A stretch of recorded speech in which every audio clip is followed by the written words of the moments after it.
Hey there. I've been reading about Tunisia lately, and I'm really fascinated by the religious landscape there. Did you know that Tunisia has a rich history of religious diversity and tolerance? Absolutely. Tunisia's religious history is quite interesting. The country is predominantly Muslim, with the majority of the population following Sunni Islam. However, there are also significant minority communities, including Christians and Jews. It's one of the more liberal Muslim-majority countries in North Africa and the Arab world. Yes, I read that Tunisia is often considered a model of moderation when it comes to religion. The government there has taken steps to promote religious tolerance and protect the rights of religious minorities. It's great to see a country where people from different faiths can coexist peacefully. Definitely, Tunisia has a long tradition of religious tolerance. The country's constitution guarantees freedom of religion, and there's a general atmosphere of acceptance among different religious communities. It's important to note that this tolerance didn't happen overnight. It's the result of years of coexistence and mutual respect among Tunisians. I'm curious about the role of Islam in Tunisian society. How does it influence daily life and the country's culture? Islam plays a significant role in Tunisian society, shaping various aspects of life, including family dynamics, social interactions, and cultural practices. The majority of Tunisians observe Islamic traditions and rituals, such as daily prayers and fasting during Ramadan. Islamic values also influence laws and social norms in the country. That's interesting. I've heard that there's a balance between religious practices and a more secular lifestyle in Tunisia. How does the government manage this balance, and what are the challenges they face? Tunisia's government has made efforts to balance religious traditions with modern secular values. The country underwent significant political changes after the 2011 revolution, leading to the adoption of a more democratic and inclusive constitution. However, striking the right balance remains a challenge. Some argue for a more secular approach, while others advocate for a more conservative interpretation of Islamic values. Finding common ground and ensuring that everyone's rights are respected can be a delicate task. It sounds like a complex situation. I'm also curious about the role of women in religious practices and society in Tunisia. How are women's rights and gender equality viewed in the context of religion?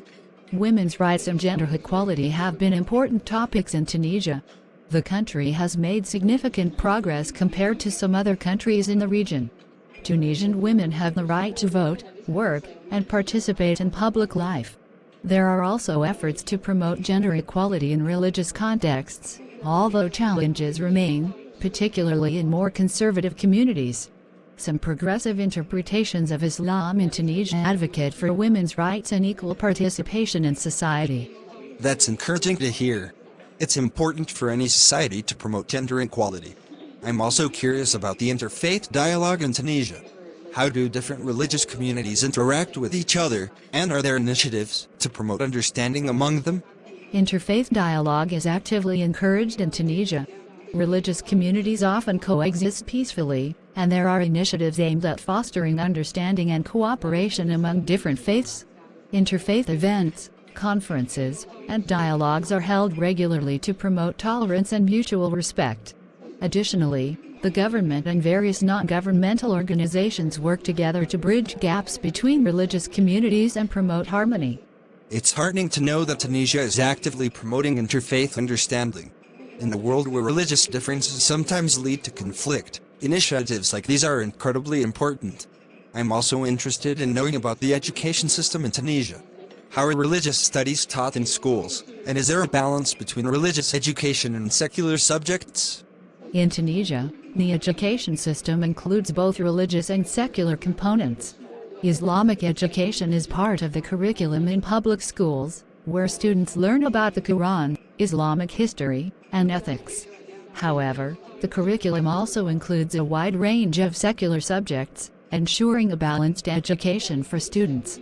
There is an emphasis on promoting critical thinking and tolerance, encouraging students to understand different perspectives and respect diverse beliefs. That sounds like a well-rounded approach to education. Teaching both religious and secular subjects can help students develop a broader understanding of the world. I'm curious, are there any specific religious practices or traditions in Tunisia that are unique to the country? Indeed, Tunisia has some unique religious practices and traditions that are specific to the country. One notable tradition is the celebration of Mawlid al-Nabi, the observance of the birthday of the Islamic prophet Muhammad. It's a significant event in Tunisia, marked by various festivities, religious lectures, and charitable activities. Additionally, ziyarat, the practice of visiting the graves of saints and scholars, is an important tradition in Tunisian Sufi Islam. That's fascinating. It's always interesting to learn about the specific cultural and religious traditions that make each country unique. I appreciate your sharing this information. Is there anything else about religion in Tunisia that you think is important for me to know? One important aspect to note is the influence of Sufism in Tunisia. Sufism is a mystical Islamic belief system that emphasizes the inward search for God and incorporates spiritual practices like chanting, music, and dance. Many Tunisian Muslims, both Sunni and Shia, are followers of Sufi orders. Sufi traditions have a significant impact on the religious and cultural life of the country, contributing to its unique spiritual landscape. Thank you for sharing that. Sufism indeed has a rich history and has contributed significantly to Islamic culture and spirituality. I appreciate our conversation. I've learned a lot about religion in Tunisia. It's inspiring to see a country where religious diversity is respected and celebrated.